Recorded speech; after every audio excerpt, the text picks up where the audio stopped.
પછી મારે ઊંઘવાનું જ હોય ને. મહારાજ તો એકદમ વિચારમાં પડી ગયા, એકદમ વિચાર શૂન્ય અવસ્થામાં આમ બેસી ગયા. મહારાજ કે હરજી ઠક્કર, તારી વાત સાચી છે, તારો મને કાગળ મળી ગયો હતો. મને એમ કે જઈને જીવબાનું પૂછીને બધું કરીશું, ગોઠવીશું. એટલે જીવબાનું વધારવું કર્યું.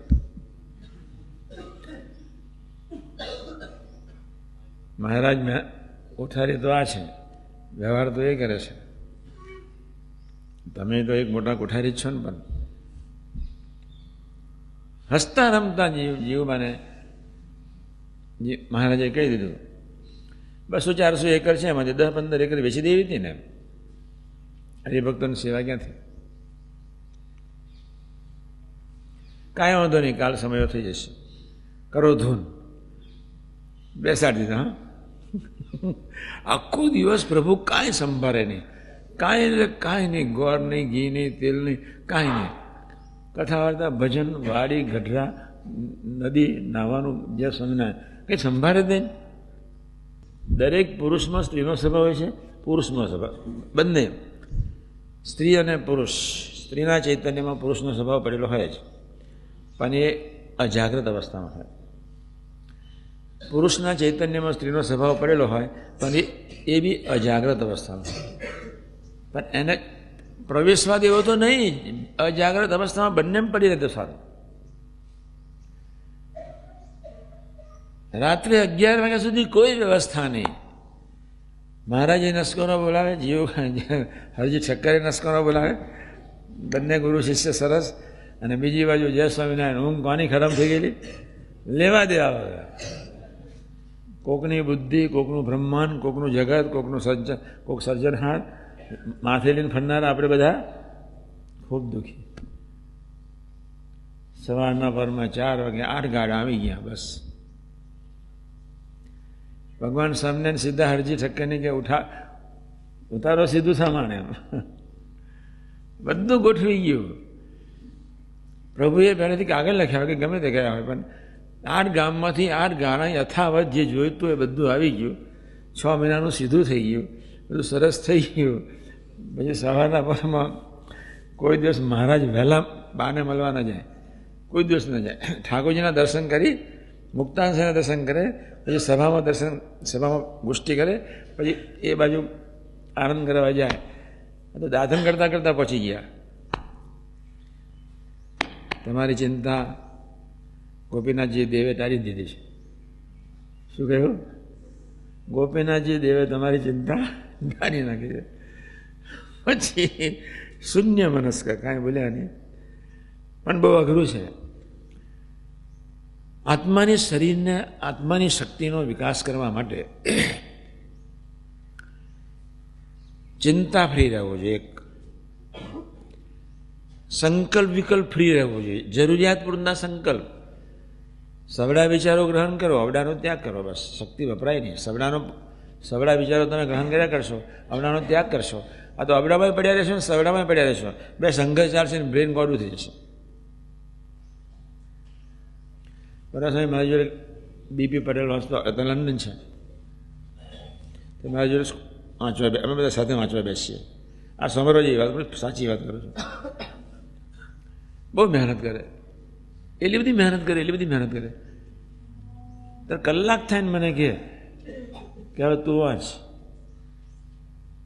મેં કહું એટલે મારા કરતાં તારું શરીર સારું, ભગવાને બુદ્ધિ આપી છે. મને કે માથું દુખી જાય છે. મેં કહું માથું ન દુખે, પ્રભુએ બહુ જ્ઞાન તંતુ મૂક્યા છે અહીંયા એક્સ્ટ્રા તમારી જરૂરિયાત કરતાં. માનવ શરીરના સંચાલન કરવા માટે જે જ્ઞાન તંતુની જરૂર છે એથી 50 ગણા જ્ઞાન તંતુઓ પ્રભુએ ગોઠવ્યા છે.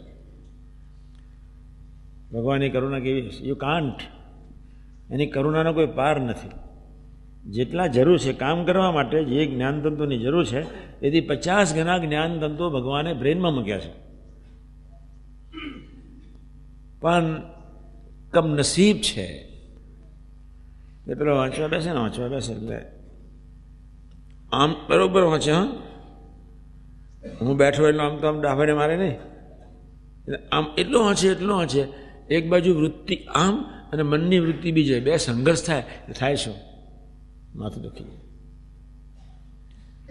6 મહિના પછી એને મેં કહ્યું કે તું કાં વાંચવા બેસ, કાં વાંચવા ના બેસીશ તો તારું માથું દુખશે. એટલે શું કહું છું? મેં કીધું વાંચતા વાંચતા બીજે જતો જઈશ, બાકી માથું દુખે જ નહીં, શક્ય જ નથી. અમને ભજન કરવાનું મન થતું જ નથી. મનને તો સત્સંગ કરવો જ નથી, તારા આત્માને સત્સંગ કરવો છે. શા માટે મનમાં વિચારી રહ્યો છું?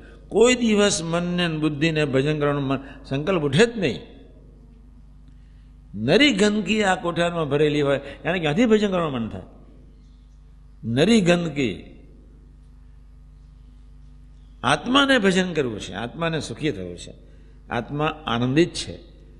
મન બુદ્ધિને તો એની રીતે વર્તવું જ છે. એટલે બીજા આત્માની શક્તિનો દુરુપયોગ થઈ રહ્યો છે. અને બીજું કારણ છે વિચિત્ર આડાવડા બિનખપતા જરૂરી બિનજરૂરી સંકલ્પ વિકલ્પને રાખવું. તે યોગ્ય વિચારમાં રહેવું, સવડા વિચારને ગ્રહણ કરવો, અવડા વિચારનો ત્યાગ કરવો. જે પોઝિટિવ વિચારો પકડે છે એની યાત્રા ભગવાન નિર્વિઘ્ને 3 જ વર્ષમાં પાર કરી દે. ફરી વાત સાંભળજો. પોઝિટિવ વિચારને પકડીને જે આત્મા દોડતો જ હોય છે એની યાત્રા 3 વર્ષમાં પૂરી થાય જ. આપણે કમ્બાઇન્ડ દોડીએ છીએ, પોઝિટિવ અને નેગેટિવ સાથે. એમાં જો નેગેટિવ ડૂબી ગયા તો પોઝિટિવની હસી થશે, અને આત્માની હસી થશે, ભગવાનની હસી થશે, સંતની હસી થશે.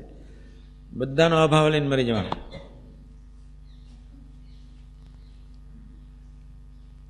આપણે આ વાતમાં વિશ્વાસ રાખવાનો છે.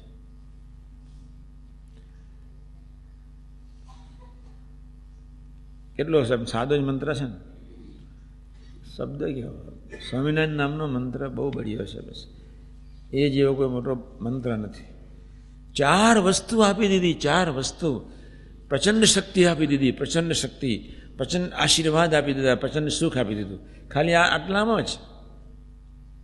હરજી ઠક્કર પર તરાપ મારે, પણ હરજી ઠક્કર એમ ના કે મેં લખ્યું છે મહારાજને, બોલે જ નહીં. શૂન્યાવસ્થા. સંત કેટલો ડાયો કહેવાય. તો છોડ, સ્વામીને જણાવી દીધું છે, ચિંતા ના કરીશ, કાંઈ બોલે નહીં ને. એટલી શક્તિનો દુરુપયોગ શા માટે કરે? સમજ્યા તમે? કેવો નિરાધારો માણસ. કાંઈ નહીં. 9 દિવસ પહેલાં જણાવેલું, આ 3 દિવસની પાછળ પડેલો. પણ બાને કહ્યું નહીં કે ભગવાનને જણાવ્યું છે. અને જો કદાચ બાને કહ્યું હોત કે ભગવાનને જણાવ્યું છે તો કે તોય મારે સાંભળવાનું તો છે જ. એના કરતાં કાંઈ ન બોલું તો શું થશે? એકાંતિક હતા.